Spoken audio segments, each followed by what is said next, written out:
Amén. Te invito a que te abras tu Biblia, ¿sí? En Jueces 6, 1 y 6, ¿sí? Vamos a hacer un popurrí de versículos hoy, pero va a estar muy bueno, ¿sí? Bien, hoy te quiero predicar, ¿sí? Sobre atrapando al ladrón. ¿De qué se trata esto, sí? O sea, sabemos que un ladrón, ¿sí? La palabra de Dios nos muestra que un ladrón no viene a más que buscar, robar y destruir, ¿sí? Sino que viene a destruirte a vos en tu vida, ¿sí? En lo personal, ¿sí?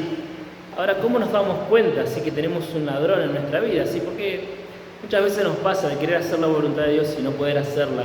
Muchas veces te pasa de no poder avanzar en tu vida económica, ¿sí? En tu vida matrimonial, con tus hijos, ¿sí? Tenés un estancamiento donde todo lo que querés hacer, todo lo que querés impulsar hacia adelante, se queda, se frena, ¿sí? Y se empieza a estancar, ¿sí? Y esto es por un motivo, por una razón, ¿sí? Así que lo que tenemos en Marcos 3:27 nos dice, ¿sí?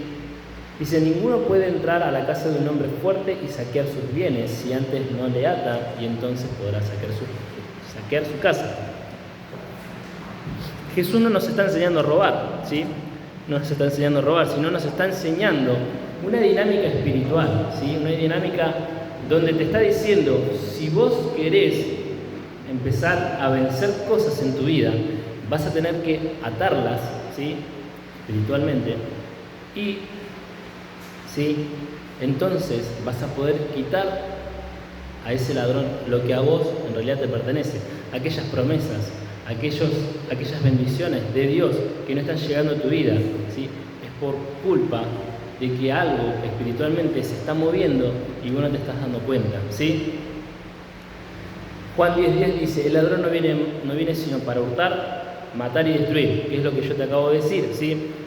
Solamente te lo afirmo con la palabra de Dios para que te des cuenta de cómo Jesús nos está mostrando, ¿sí? Una y otra vez sobre este punto, sobre este tema, ¿sí? Así que vamos a abrir nuestras Biblias en Jueces 6, 1 y 6 y vamos a leer la palabra de Dios que dice así. Los hijos de Israel, ¿sí? Hicieron lo malo ante los ojos de Jehová, y Jehová los entregó en mano de Madián por 7 años, y la mano de Madián prevaleció contra Israel, y los hijos de Israel, por causa de los madianitas, se hicieron cuevas en los montes y cavernas, y lugares fortificados, pues sucedía que cuando Israel había sembrado, subían los madianitas, y ellos destruían los frutos de la tierra, hasta llegar a Gaza, y no dejaban de comer en Israel, ni ovejas, ni bueyes, ni asnos, porque subían ellos y sus ganados, y venían con sus tiendas en grande multitud, como langostas, ellos y sus camellos eran innumerables, así venían a Madián, así venían a la tierra para desbaratarla. De este modo empobrecía Israel en gran manera por la causa de Madián, y los hijos de Israel clamaron a Jehová. Vamos a orar por esta palabra. Padre Celestial, yo te pido, Señor, que tú, Señor, te estés moviendo, Señor, con poder en esta palabra, Señor Jesús, que tú, Señor, que tu Espíritu Santo, Señor, se mueva en medio de nosotros, en medio de este lugar, Padre. Danos entendimiento, Señor, de quién y qué es lo que nos están robando. En el nombre de Jesús, abre nuestras mentes. Te damos las gracias, Señor. Amén. Y amén. Lo que podemos ver, sí, que Gedeón, ¿sí? Gedeón no era una persona la cual se podría decir que él era un guerrero, así como lo fue David en algún momento. No era una persona que estaba preparada para pelear, ¿sí? No estaba preparado para salir a la guerra, no estaba preparado para ir y enfrentarse a 35.000 madianitas. Él no estaba preparado para eso, ¿sí? Y mucho menos solo, porque no tenía un ejército, porque no tenía personas a quien, digamos, él iba a ir y iba a decir, sí, bueno, nosotros te seguimos. Tampoco él tenía el favor de otras personas como para que lo acompañen, ¿sí? Otros pueblos, sino que simplemente él era una persona, un granjero, ¿sí? Que él estaba en la vida, pero Dios viene y le habla, ¿sí? Dios viene y le habla y trata con él y trabaja su carácter, ¿sí? Y lo que más nos llama la atención, ¿sí? Que Gedeón, de ser simplemente una persona más, ¿sí? Dios habla con él, trabaja su vida y él empieza a avanzar sobre esta batalla que empiezan a tener contra los madianitas. Imagínate que los madianitas, ellos venían cuando era el tiempo de la siega, cuando ellos ya tenían que sacar todo el sembrado, y les robaban todo, ¿sí? Les sacaban absolutamente todo el sembrado, ¿sí?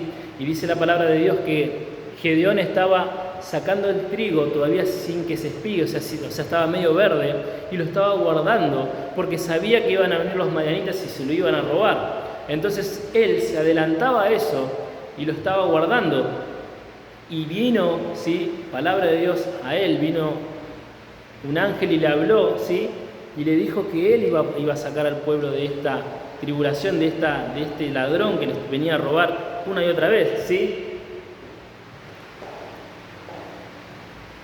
Lo que tenemos que ver, sí, que hoy en día nosotros, sí, tampoco no somos guerreros, ¿sí? No somos de aquellas personas que andamos con una espada o andamos con una flecha, ¿sí? Un arco y una flecha, tampoco andamos con un escudo. Pero la palabra de Dios, ¿sí? Nos dice y nos enseña cómo, ¿sí? Cómo podemos armarnos, ¿sí? Vamos a leer Efesios 6, 16 y 18. Dice así: sobre todo, tomad el escudo de la fe con que podáis apagar todos los dardos de fuego del maligno, y tomad el yelmo de la salvación y la espada del Espíritu, que es la palabra de Dios, orando en todo tiempo, con toda oración y súplica en el Espíritu, y velando en ello con toda perseverancia y súplica por todos los santos. Vamos a leer la versión Dios habla hoy. Dice: sobre todo, que su fe sea el escudo de los libres, que su fe sea el escudo que los libre de las flechas encendidas del maligno, que la salvación sea el casco que proteja su cabeza, y que la palabra de Dios sea la espada que les da el Espíritu Santo. No dejen ustedes de orar, rueguen y pidan a Dios, siempre guiando por el Espíritu.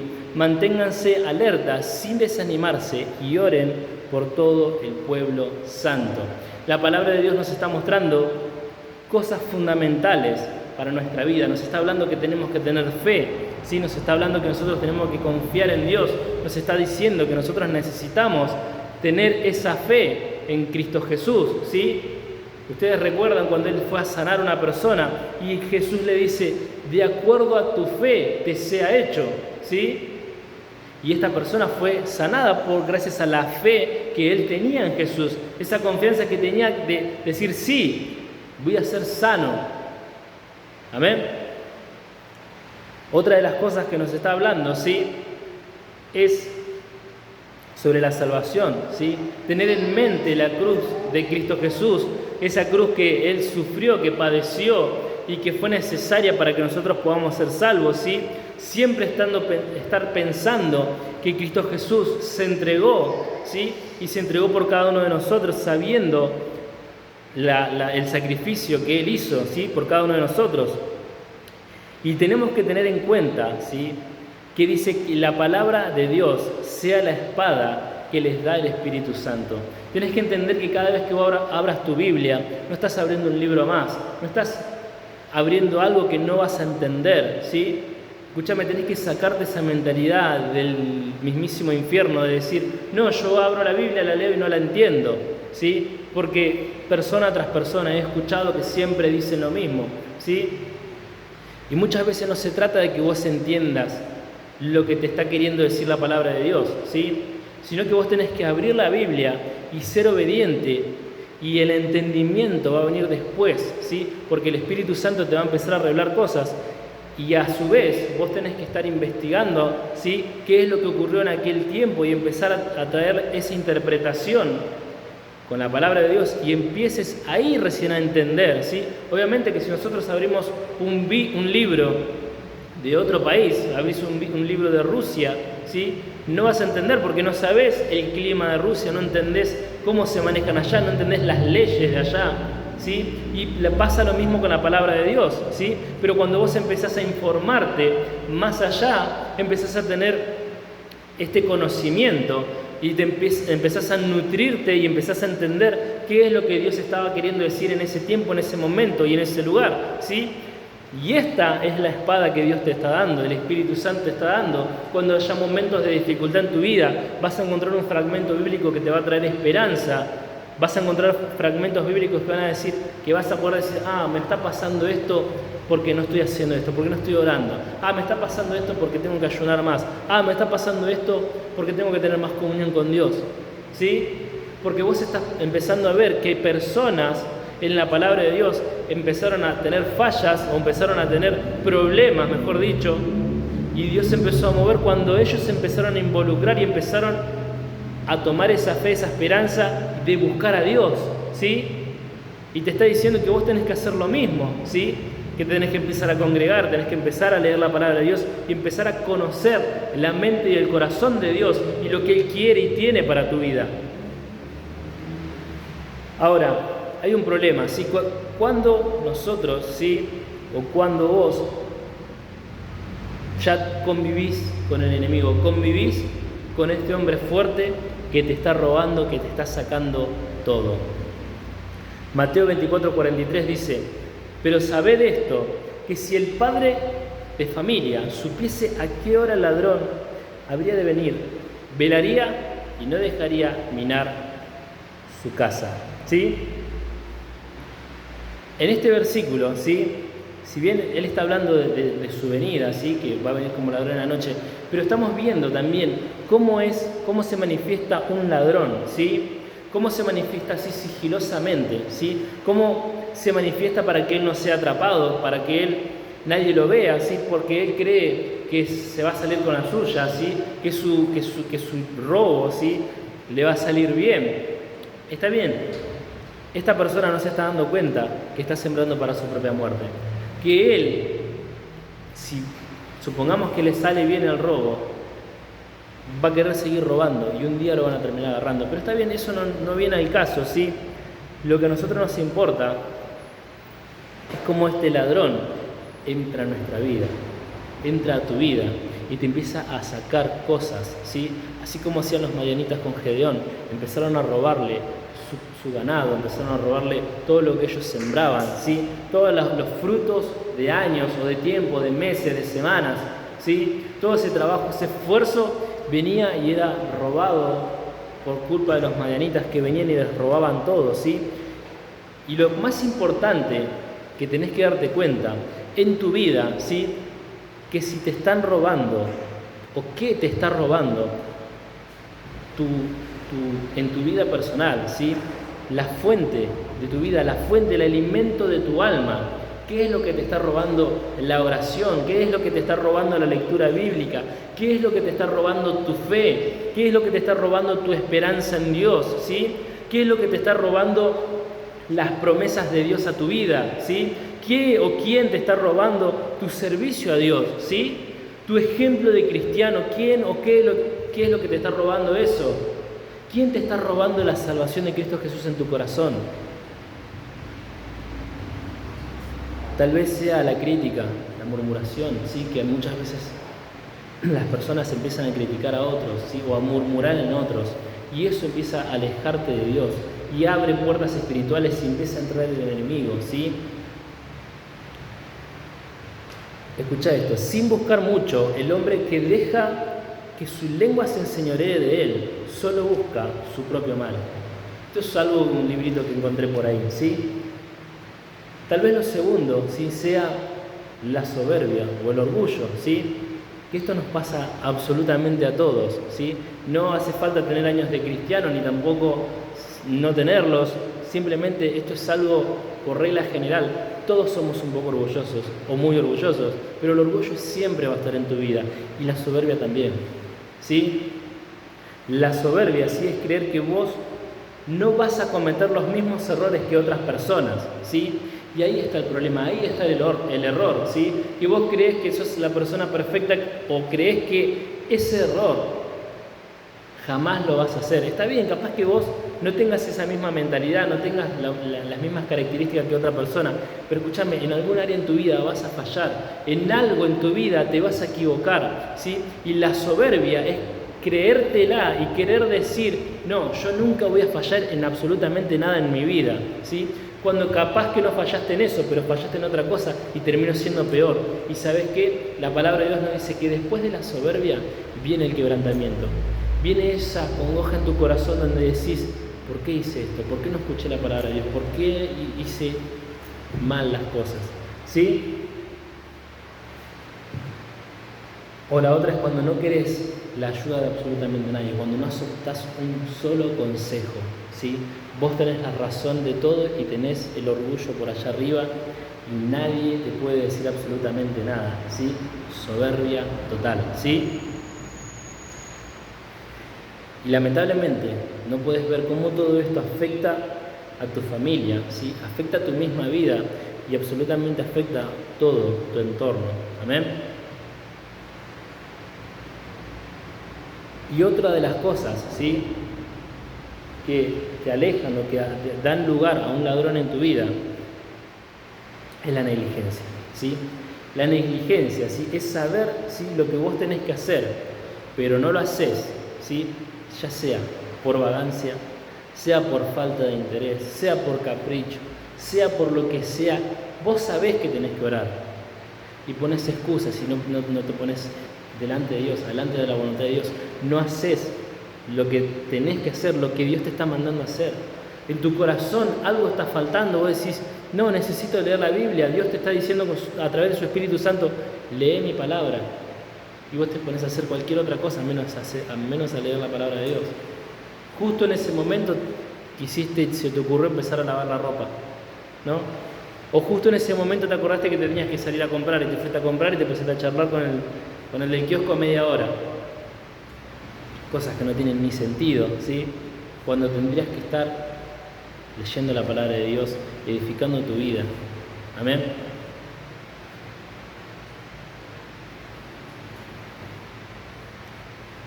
Ahora, ¿a quiénes busca Dios?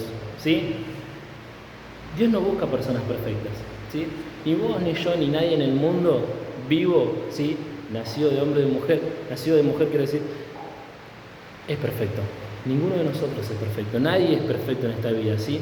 Gedeón no era un guerrero, Gedeón no era perfecto, Gedeón no era esa persona que podíamos decir, no, sí, él quiero que sea un rey y ponerlo acá arriba porque se lo merece, ¿sí? No, él no era perfecto. Dios, ¿sí?, busca corazones serviciales, ¿sí? Dios busca un corazón entregado a Él, ¿sí? Cuando Gedeón gana y pasa todo esto, ¿no?, cuando él vence a todo el enemigo, él dice, ni yo ni mis hijos vamos a reinar. El Señor es quien va a reinar. Dios es quien va a reinar, ¿sí? Y esto es el corazón que Dios busca en tu casa, en tu hogar, en tu familia. Que vos no te pongas esa corona que en realidad no te está perteneciendo, sino decir, no, voy a escuchar lo que Dios tiene para mi vida y voy a escuchar lo que Dios quiere hacer en mi vida y voy a ponerlo en obra porque yo escucho a Dios y no voy a hacer lo que yo quiero, no voy a hacer lo que a mí me parece, sino voy a hacer la voluntad de Dios en mi vida. A veces dudamos, ¿sí?, como Gedeón también, ¿sí?, porque tenemos nuestras dudas, tenemos nuestras falencias, ¿sí? Sabemos que Gedeón, ¿sí?, hizo un vellón, ¿sí?, un vellón de lana, de oveja, ¿sí?, y hizo que primero se moje el vellón, después hizo que se moje la tierra, que el vellón quede seco. Y a veces vienen esas dudas en nuestro corazón de decir, Dios, ¿estás seguro que querés que mi familia se salve? Dios, ¿estás seguro que querés que yo haga tu voluntad en este lugar? ¿Estás seguro que vos querés que yo le hable a esta persona? Y Dios está diciendo que sí, porque Él quiere que se extienda su palabra, Él quiere que se agrande su reino, ¿sí? Quiere que la gente deje de irse al infierno y quiere demostrar esta salvación tan sagrada, ¿sí? Y que vos te pongas en línea y en contacto con Él y empieces a avanzar en tu vida y puedas llegar al reino de Dios y en su presencia. Amén.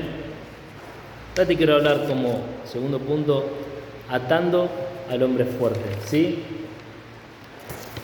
Tenemos que preparar un ejército, ¿sí? La realidad es esa, tenemos que preparar un ejército para poder atar a este hombre fuerte. Tenemos que quitar principalmente todo lo que sea idolatría a nuestra vida. Vos me podés decir, no, pero yo no tengo ninguna imagen, ninguna estampita de Dios, no tengo al Jesús Redentor, al Sagrado Corazón de Jesús, no tengo, no sé, un rosario, no tengo a María, no tengo idolatría en mi vida, no tengo algo de eso. Está bien, perfecto. Pero ¿qué pasa cuando vos pones primero a tus hijos antes que Dios? ¿Qué pasa cuando vos pones, no sé, una comida en familia antes que Dios? ¿O cuando vos pones a tu marido o a tu esposa antes que Dios? ¿O cuando vos pones cosas materiales antes que Dios? ¿Sí? Tal vez sos una persona que le gusta el fútbol, está perfecto, pero justo un domingo, día de la iglesia, preferís ir a la cancha antes que venir al servicio. Y en la cancha te gastás 4.000, 5.000 pesos y en el servicio no sos capaz de dar ni 2 centavos. ¿Sí? Pero eso es aparte. Y esos son ídolos en tu corazón. ¿Sí? Son ídolos porque vos estás poniendo cualquier cosa primero antes que Dios. Y eso a Dios no le agrada. ¿Sí? La realidad es que no debería existir un cristiano estancado. O mejor dicho, un cristiano verdadero es un cristiano que no está estancado, ¿sí? Lamentablemente, el cristiano que simplemente, ¿sí?, está quieto, ¿sí?, y cree que el diablo no le va a hacer nada, cree que no va a pasar nada en su vida, cree que por no luchar contra el diablo lo va a dejar tranquilo y se va a ir y le va a decir, bueno, está bien, como no estás haciendo nada, me voy y te dejo tranquilo. No, escúchame. ¿Sabes lo que pasa?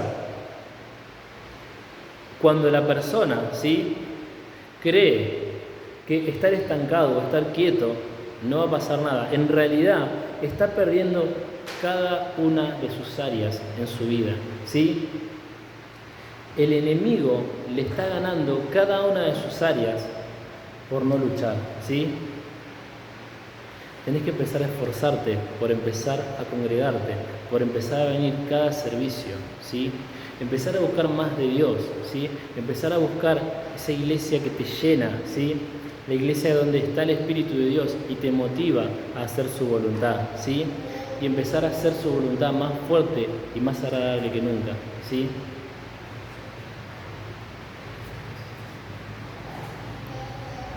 Tenés que confiar en Dios, ¿sí? Tenés que confiar en Dios, que está sobre todo, sobre toda la dificultad, sobre todo lo que vos en tu mente crees. Él está sobre todo eso, ¿sí? Él no va a correr por vos, pero va a correr con vos. Y esto tenés que tenerlo en tu mente cada vez que empieces una nueva batalla en tu vida. Si Dios, ¿sí?, está en medio de tus peleas, no tenés que pensar, ¿sí?, que tus esfuerzos van a ser en vano, ¿sí? Tus fuerzas, ¿sí?, jamás van a ser más que las fuerzas de Dios, ¿sí? Cuando vos pienses en personas que no cambian, ¿sí?, involucrar a Dios. Pedirle a Dios que se empiece a mover, pedirle a que Dios empiece a hacer algo en la vida de las personas, ¿sí? Cuando las deudas interminables que nunca se van a acabar, siempre hay problemas acá y siempre tenés que estar gastando dinero y gastando. Bueno, empecé a involucrar a Dios en esta área, empecé a involucrar a Dios, a decirle, Señor, necesito que te involucres en mi vida, necesito tener un mejor control y un mejor dominio sobre mi economía, ¿sí? Cuando tu familia está completamente quebrada, ¿sí? Jesús dice que la división en la familia, ¿sí?, no va a prevalecer, no va a avanzar, siempre va a estar todo mal, ¿sí? Cuando tu familia está totalmente dividida, que uno está por allá, el otro discute con este, nunca se pueden sentar en la mesa a comer tranquilos, ¿sí? Hay un freno y un quiebre y no puedes avanzar, ¿sí? Tenés que involucrar a Dios, empezar a moverte y orar para que Dios empiece a restaurar ese vínculo familiar, ¿sí? Si tenés, lo mismo pasa si tenés una mala relación con tus hijos, ¿sí?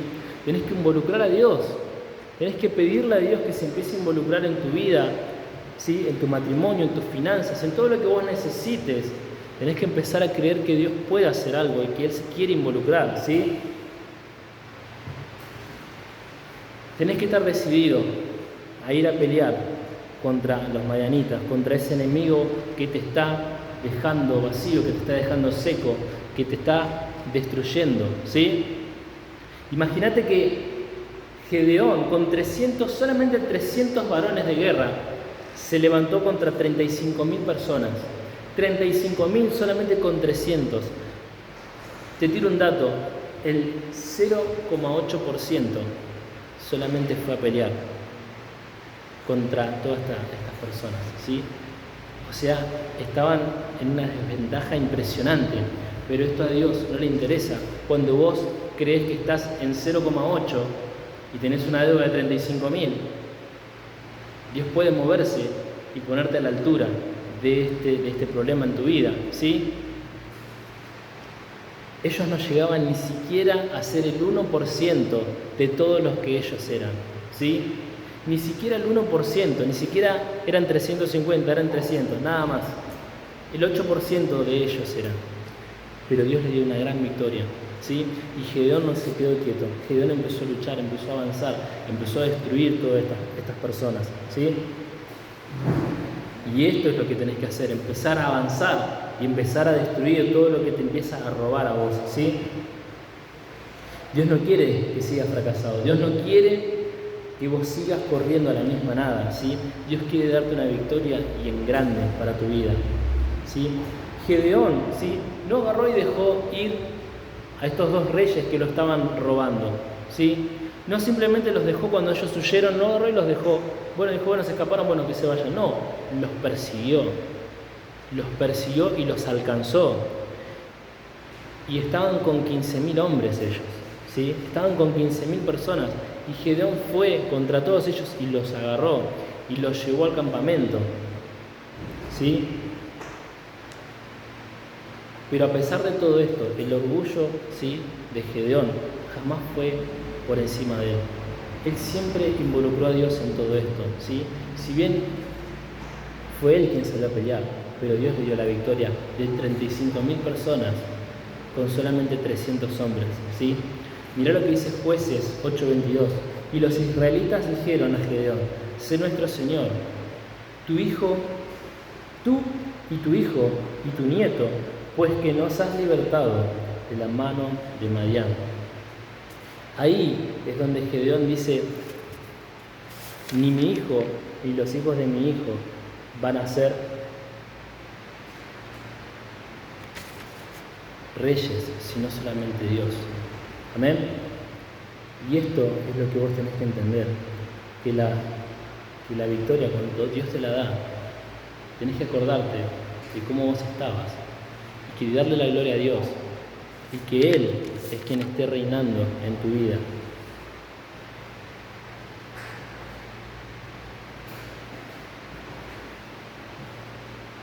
Jueces 8:25-26 dice: ellos respondieron: de buena manera te lo daremos. Y tendiendo un manto, echó allí cada uno de los zarcillos de su botín. Y él puso, y el peso de los zarcillos de oro era de oro que le pidió. Eran 1.700 siclos de oro, sin las planchas y los joyeles de los vestidos de púrpura que traían los reyes de Madián, y sin los collares que traían sus camellos al cuello. Estas son las promesas, las bendiciones que Dios le dio a Gedeón. Pero escúchame, en tu vida también va a pasar lo mismo, ¿sí? Cuando vos empieces a luchar y a ganar estas batallas, vas a poder tener una familia más unida, vas a poder tener un matrimonio más feliz, vas a poder tener tus hijos salvos, una economía estable, ¿sí? Una mesa en paz, ¿sí? Poder comer en paz con la familia, alegres, ¿sí? Todas las promesas que Dios hizo a tu vida, Él las va a cumplir, ¿sí?, en su tiempo. Pero vos tenés que empezar a luchar, vos tenés que empezar a moverte para que todo esto pueda llegar a tu vida. Amén. Tu conexión con Dios es sumamente importante, ¿sí? Nunca dejes de orar, ¿sí? Nunca dejes de leer su palabra, nunca dejes de venir a la iglesia, nunca dejes de congregarte. Y todo lo que Dios te prometió, tus ojos lo van a empezar a ver. Dios, ¿sí?, si te ve fiel, te va a dar la victoria. Siempre te va a acompañar y Él jamás te va a dejar caer. Salmo 91:9 al 11 dice: porque has puesto a Jehová, que es mi esperanza, al Altísimo por tu habitación. No te sobrevendrá ningún mal, ni plaga tocará tu morada, pues a sus ángeles mandará acerca de ti, que te guarden en todos tus caminos. Vos estás luchando, ¿sí?, para poder atar al ladrón, ¿sí?, y que no mine tu casa, que no te robe todo lo que tenés en tu casa, que no se robe tu esfuerzo, que no se robe tus años de vida, ¿sí?, todo lo que se llevó, ¿sí?, todo lo valioso que se llevó en tu vida, la felicidad, ¿sí? ¿Estás esperando que Dios haga algún milagro? ¿Estás pidiendo por milagros? ¿Estás haciendo su voluntad? ¿Estás teniendo una comunión con Dios? ¿Te estás entregando a Él? Dios quiere hacer un milagro en tu vida. Y Dios quiere glorificarse en tu vida. En esta mañana te invito a que inclines tu rostro y que cierres tus ojos. Quiero hacer un llamado de salvación a aquellas personas que quieran aceptar a Cristo Jesús como su Señor y Salvador. Tal vez nunca aceptaste a Cristo Jesús en tu corazón. Y quiero animarte a que repitas estas palabras conmigo. Señor Jesús, yo te pido perdón por mis pecados. Yo te acepto como mi Señor y Salvador de mi vida y de mi alma. Te pido que escribas mi nombre en el libro de la vida. Te doy las gracias, Señor. Amén.